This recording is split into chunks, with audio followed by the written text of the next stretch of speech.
নমস্কার বন্ধুরা, আজকে আমি তোমাদের সাথে শেয়ার করব রাতের বেঁচে যাওয়া মাখা আটা দিয়ে দারুণ সুস্বাদু হেলথি আর টেস্টি নাস্তা।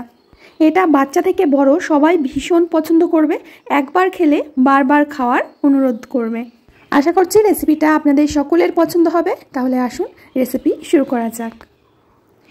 রেসিপিটা বানানোর জন্য সবার প্রথমে আমি নিয়ে নিয়েছি রাতের বেঁচে যাওয়া মাখা আটা। চাইলে তোমরা আটা মেখেও নিতে পারো, এমনি যেরকম সাধারণ আটা মাখে লবণ আর জল দিয়ে সেইভাবে আটাটা মেখে নেবে। আর যেহেতু রাতের মাখা আটা সেহেতু আমি আরও একটু এইভাবে মেখে নিয়েছি। মেখে এখান থেকে বড় করে একটা লেচি কেটে নেব। এখন এই লেচি দিয়ে আমি একটা রুটি বেলবো। রুটিটা একটু মোটা টাইপের বেলতে হবে। এই রেসিপিটা আগেও অনেকভাবে বানিয়েছে, কিন্তু আমি আজকে যেভাবে বানাবো এইভাবে একবার বানিয়ে খান, আশা করছি আপনারা দ্বিতীয়বার বানিয়ে খেতে চাইবেন। তো এখন রুটিটাকে বেলে নিচ্ছি। বন্ধুরা, রেসিপি দেখে ভালো লাগলে লাইক কমেন্ট শেয়ার করতে ভুলবেন না। তো দেখুন, আমি রুটিটাকে একটু বড় করে বেলে নিয়েছি। আর সাধারণ যেভাবে আমরা রুটি বেলি তার থেকে একটু মোটা রাখতে হবে। এখন একটা চাকুর সাহায্যে আমি রুটিটাকে কেটে নেব। প্রথম দিকে এইভাবে লম্বা লম্বা করে কেটে নিতে হবে।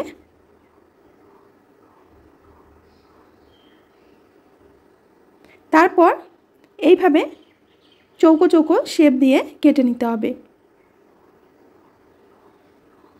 নিশ্চয়ই আপনারা বুঝতে পারছেন যে কাজটা কিভাবে করতে হবে। এখন এখান থেকে একটা টুকরো তুলে নিয়ে দুটো মাথা এইভাবে জুড়ে দিতে হবে। অপর পাশে এইভাবে দুটো মাথা জুড়ে দিতে হবে। তো একটা টিফিন আমার তৈরি হয়ে গেছে। একইভাবে আরও একটা আমি আপনাদের করে দেখাচ্ছি। এইভাবে মাথা জুড়ে দিতে হবে, উল্টো দিক দিয়ে এইভাবে মাথাটা আবার জুড়ে দিতে হবে। একইভাবে সবকটি নাস্তা আমি তৈরি করে নিয়েছি। টিফিনগুলো তৈরি করতে করতে আমি অন্যদিকে একটা কড়াইতে জল গরম হতে দিয়েছিলাম। জলটা যখন এরকম ফুটে যাবে তখন একটা একটা করে এই জলের মধ্যে ছেড়ে দিতে হবে। যদিও বা লেগে যায়, জলে দেবার সাথে সাথেই কিন্তু ছাড়িয়ে যাবে। তো এখন এগুলোকে সিদ্ধ করে নেব। সিদ্ধ করতে খুব বেশি একটা সময় লাগবে না, দেখবেন যে 3-4 মিনিটের মধ্যে এগুলো সুন্দরভাবে সিদ্ধ হয়ে যায়। তো বন্ধুরা, প্রায় 4 মিনিট মতো আমি এগুলোকে সিদ্ধ করে নিয়েছি। এখন কড়াই থেকে নামিয়ে নেব। আর দেখতেই পাচ্ছেন যে একটা থেকে আরেকটা ছেড়ে ছেড়ে গেছে, একটাও কিন্তু গায়ে গায়ে লেগে নেই।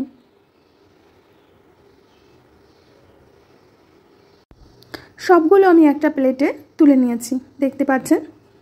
এখন একটা ফ্রাইং প্যানে আমি দিয়ে দেব কিছুটা তেল। এখানে 2 থেকে 3 চামচ মতো তেল দিয়ে দিচ্ছি। তেলের মধ্যে দিয়ে দেব কুচনো পেঁয়াজ। বড় সাইজের 2টো কুচনো পেঁয়াজ আমি দিয়ে দিয়েছি। এখন পেঁয়াজটাকে একটু হালকা ভেজে নিতে হবে। হালকা ভাজা হয়ে গেলে দিয়ে দেব আদা কুচি, আর সাথে দিয়ে দেব রসুন কুচি। আদা রসুন পেঁয়াজ আবারও একটু নেড়েচেড়ে ভেজে নিতে হবে।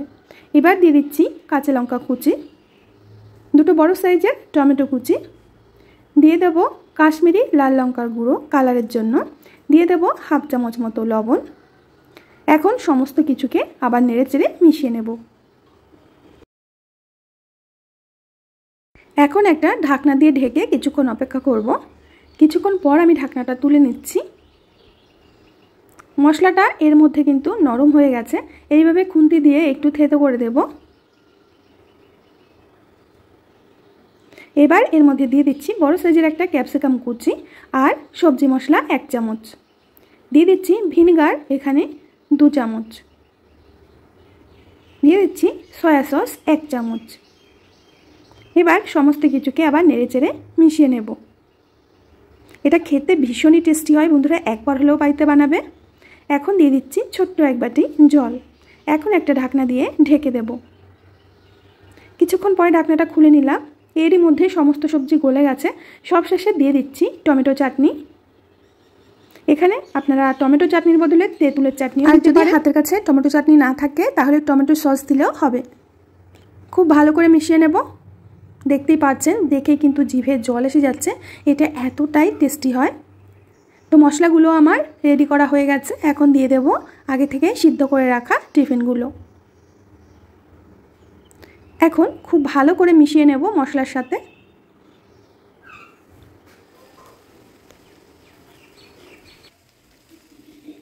সবশেষে দিয়ে দেব 1 প্যাকেট ম্যাগি মশলা।